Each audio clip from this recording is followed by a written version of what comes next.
नमस्कार, मैं प्रांजल पांडे आज आपका स्वागत करता हूँ। आज बात करेंगे कोरोना वायरस की लगातार बढ़ती गांवों में घुसपैठ। जी हाँ, कोरोना वायरस लगातार गांवों में घुसपैठ करता जा रहा है।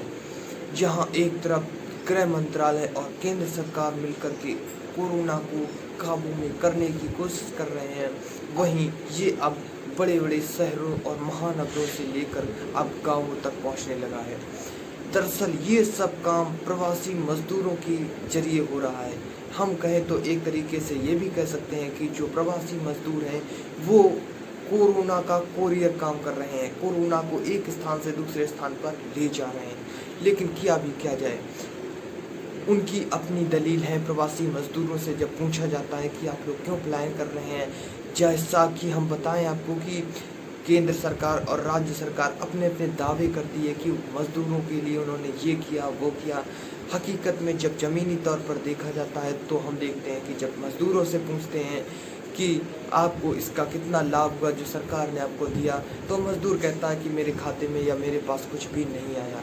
ये सब कहने की बातें हैं। मजदूर के पास दरअसल ज़्यादा कुछ पहुंचता ही नहीं है।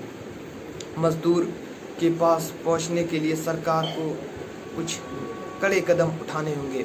साथ ही बात करते हैं, जब कोरोना गांव में पहुंच ही रहा है तो अब गांवों के हेल्थ सिस्टम को शीघ्रता से सुधारने की ज़रूरत है, क्योंकि अगर गांव में एक बार कोरोना वायरस के केसेस बढ़ना शुरू हो गए तो फिर शायद भारत में भी वही दुर्दशा हो जो इटली में होगी। इसका इतना अंदाज़ा लगाइए आप कि इतनी भयावह स्थिति होगी कि आप अंदाज़ा नहीं लगाएंगे।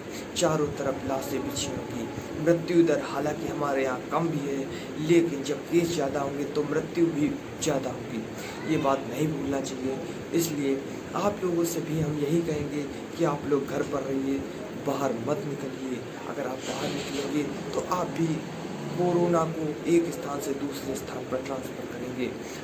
हालांकि प्रवासी मजदूर जो हैं उनका पलायन लगातार जारी है, वो अपने स्थान पर नहीं रह रहे हैं। महाराष्ट्र सरकार ने जैसा कि कहा था कि उन्होंने प्रवासी मजदूरों के लिए बहुत कुछ किया, लेकिन हकीकत तो ये है कि प्रवासी मजदूर महाराष्ट्र से ही ज़्यादा आ रहे हैं। महाराष्ट्र से मजदूरों का ज़्यादा से ज़्यादा जत्था चला आ रहा है उत्तर प्रदेश और बिहार में।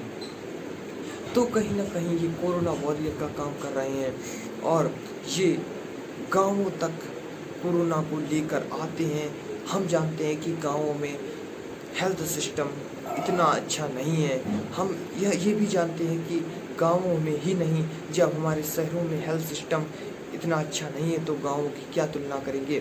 हालांकि अभी इतने दिनों में, जितने दिनों में लॉकडाउन किया गया, इतने दिनों में सरकार ने हेल्थ सिस्टम को काफ़ी स्ट्रॉन्ग किया है।